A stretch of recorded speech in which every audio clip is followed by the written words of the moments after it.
ভীষণই খারাপ যাচ্ছে জানেন।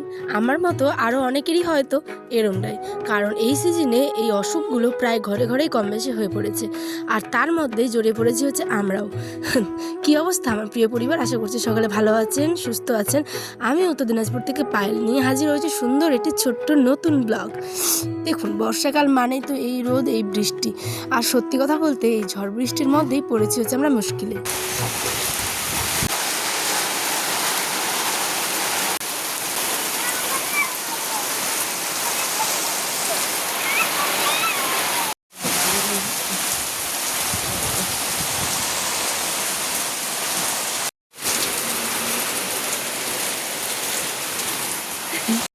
এই ব্লগখানা হচ্ছে গতকালের, মানে মঙ্গলবার বিকেল থেকে নিয়ে রাত্রে অবধি কী কী করেছিলাম সেটুকুই। দেখুন, এত পরিমাণে বৃষ্টি হচ্ছিল, আর এই বৃষ্টির মধ্যেই আমার ইচ্ছে হলো যে আমি একটু রান্না করে খাবো হচ্ছে গিয়ে ম্যাগি। তাই যেমন কথা তেমন কাজ, পেঁয়াজ কুচি, কাঁচা লঙ্কা কুচি সাদা তেলের মধ্যে দিয়ে এই যে ম্যাগি রেডি যেরকম রান্না করে, মানে গুঁড়ো মশলা, লবণ, তেল, হলুদ, এই সমস্ত কিছু ম্যাগি মশলা আর ডিম দিয়েছিলাম ভাবিয়ে। দেখুন, এখন প্রায় একেবারে সন্ধ্যা হয়ে গেছে আর আকাশটা কেমন লাল হয়ে গেছে, তাই না বলুন? তা আজকে জ্বর যেহেতু মানে ঘরে ঘরে হচ্ছে আমাদের, মানে গ্রামে বলুন কিংবা বাইরে যেখানেই হোক না কেন, প্রচুর লোকের এখন জ্বর সর্দি হচ্ছে, ভাবতে পারবেন না জানেন। কারণ এই ঠান্ডা গরম ওয়েদারটার জন্যেই কিন্তু এরম।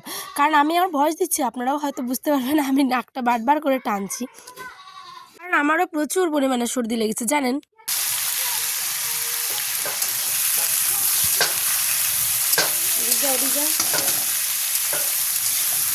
আর তাই তো আমারও সর্দি লেগেছে, আয়নের আব্বারও সর্দি, আয়নেরও জ্বর সর্দি।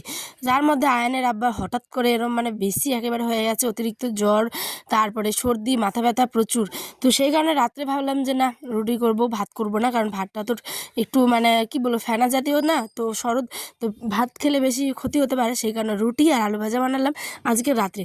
তো এখানটায় আমি রুটি বানাচ্ছি, আর এদিকে এই যে ভাগ করে রাখছি কয়টা বানাবো, ওই জন্য গোল গোল করে আগে মানে হয় না টুকরো টুকরো করে রেখে দিলাম। এবার তাড়াতাড়ি লেচিগুলো করে রুটিগুলো বেলে নিব। আর এইদিকে বৃষ্টির হায়রে হায়রে, এই বৃষ্টি তো এই রোদ, আর তার মধ্যে সরিষাগুলো মানে শুকোতে দিয়ে পড়েছে হচ্ছে গিয়ে মুশকিলে। এখনকার দিনে মানে ফসল সত্যি কথা বলতে শুকোতে দেওয়াই যায় না, ধান হোক, মাকাই হোক কিংবা সরিষা, কারণ এত বৃষ্টি আর এত রোদ। কখনো বৃষ্টি 1 মিনিট পরে আবার এমন রোদ যে থাকা যায় না ঘরে, ঘর থেকে দৌড়ে বাইরে বেরোতে হবে। তো এরমই তো হচ্ছে গিয়ে আজকালকার ওয়েদার। তো সেই কারণে আমার বাড়িতে একদম তেল নেই, তেল হয়ে গেছে শেষ। যেটুকু বললাম না সাদা তেল ছিল, আয়নের আবার নিয়ে এসেছিলো হচ্ছে গিয়ে কিনে 1/2 লিটারের যে সাদা তেলের প্যাকেটগুলো হয় সেগুলোই। তো সেই তেলটাও প্রায় শেষ হবে, তাই 2-3 দিন আগে থেকে বুদ্ধি করে, এখন যেহেতু একটু রৌদ্র আবার ঢাকামোনা করে আবার বৃষ্টি, তাই কষ্ট করে হলো সরিষাগুলোকে শুকিয়ে নিচ্ছি। হ্যাঁ, তো চলুন এখানে রুটিগুলো বেলে নিচ্ছি, আপনাদের সাথে গল্প করতে করতে একটা রুটি কিন্তু অলরেডি বেলা হয়ে গেছে। আমারও একেবারে দুপুরবেলা থেকে আজকে বিশেষ করে এত পরিমাণ সর্দি, আর কি বলবো আপনাদের, আপনাদের এমনটাই হচ্ছে নিশ্চয়ই, তাই না বলুন? কারণ আমি এখন সত্যি কথা বলতে যারই ব্লগ দেখছি বা যারই ভিডিও দেখি না কেন, কম বেশি প্রায় প্রত্যেকে, আমাদের গ্রামেরও বলতে পারেন, লোকজনরা বলে এখন কঠিন জ্বর সর্দি হচ্ছে, বাচ্চা থেকে বুড়ো প্রত্যেকের। তো কী আর করা যাবে, সময়টা এরমই আমাদের খারাপ যাচ্ছে এখন। চলুন এখানে রুটিগুলো চটপট করে সেঁকে নিই।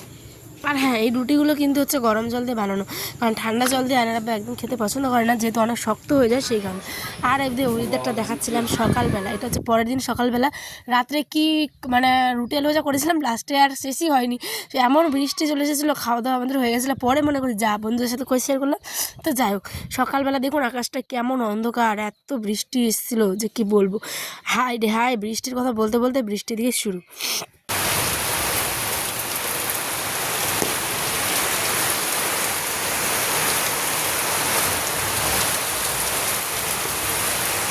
তো বৃষ্টি তো মানে কমে গেছে, এখন বাজে প্রায় 12টা।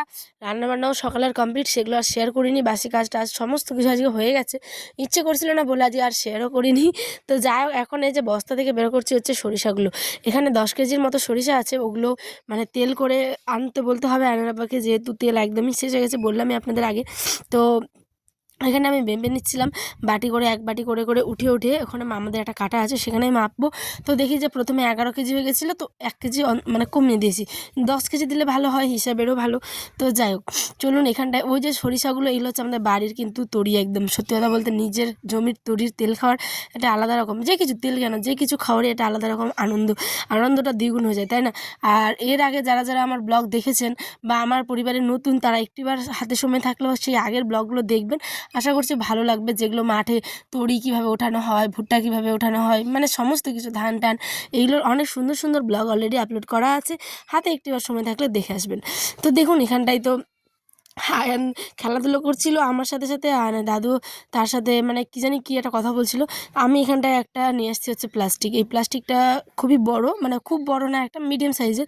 তো এটাকে 2 ভাঁজ করে দিবার। এখানটায় মা দিচ্ছিল হচ্ছে কি সেন্টারে ডিম এনেছে, তো সেই কারণে ডিম দিয়েছে আর খিচুড়িটা। তো খিচুড়িটা আয়ানকে খাওয়াবো না, যেহেতু প্রচুর আজ সবারই সর্দি আমাদের, তো সেই কারণে খিচুড়ি নাই, শুধু ভাত খাওয়াবো ওকে, আর ডিমগুলো রেখে আসলাম। তো চলুন, এখানটায় আয়ান কিন্তু পিছন পিছন যাচ্ছিল, কী জানি কী বলছিল, আর আমি এখানে কী যেন মাকে বলছিলাম, একটা কথা মনে পড়ছে না ঠিক, তাই আর কী বলছিলাম যেন ঠিক মনে নেই। তো যাই হোক, বাদ দিন। এই যে আমি এখন এই প্লাস্টিকটা মেলবো একাই সমস্ত তরিগুলোকে শুকিয়ে দিব, কারণ কড়া তো রোদ্র নেই, এই ঢাকাচ্ছে আবার এই বৃষ্টি, এই রোদ ঢাকিয়ে দিচ্ছে আবার এই রোদ উঠিয়ে দিচ্ছে, এরম হয়েছে কি আজকের দিন। তো এরম করে তো শুকোবে না, আজকে দিতে হবে, কালকে দিতে হবে, হলে পরশুও দিতে হবে। তাই তেল থাকতেই এটা কাজ আমি একটু সেরে রাখি, কারণ এরম বুদ্ধি করে চললেই তারপরে না ঠিকঠাক হবে, তাই না বলুন? আমার মতো তো আপনারাও এরমটাই নিশ্চয় করেন। আর এই যে আমার ছোট্ট আব্বাটার কাজ দেখুন, গুটি গুটি পায় এদিক থেকে সেদিক দৌড়াচ্ছে, আর আমি এদিকে এক ব্যাগ তরি এনে ঢেলে দিলাম হচ্ছে গিয়ে রোদ্রে। দেখছেন রোদটা অত কিন্তু বোঝা যাচ্ছে না, যেহেতু বাতাস বইছে, কাপড়গুলো দেখে বুঝতেই পারছেন বাতাস সাথে আছে, রোদ্র আবার সাথে বৃষ্টি, সমস্ত কিছু নেই। তো চলুন, এখানে আমি তরিগুলোকে একটু ভালো করে নেড়ে দিই, কারণ বেশি পাতলা করবো না, জানেন এই যে পাতলা করলে মুরগিগুলো ছিটিয়ে ছিটিয়ে দেয়। আর মা কিন্তু এখানে আমাদের ছাগলগুলোকে ছাগলের ঘর যে হয় সেখানে ঢুকে দিয়েছে। তো চলুন, এখানে রান্নাবান্না যে করেছিলাম একটু দেখিয়ে দিই, আর বেশি ব্লগটা বড় করবো না বন্ধুরা। এখানে করেছিলাম ভাত, ডাল আর পটল আলু ভাজা। তো দেখা হবে অনেকটা ব্লগে, সকলে ভালো থাকবেন, সুস্থ থাকবেন।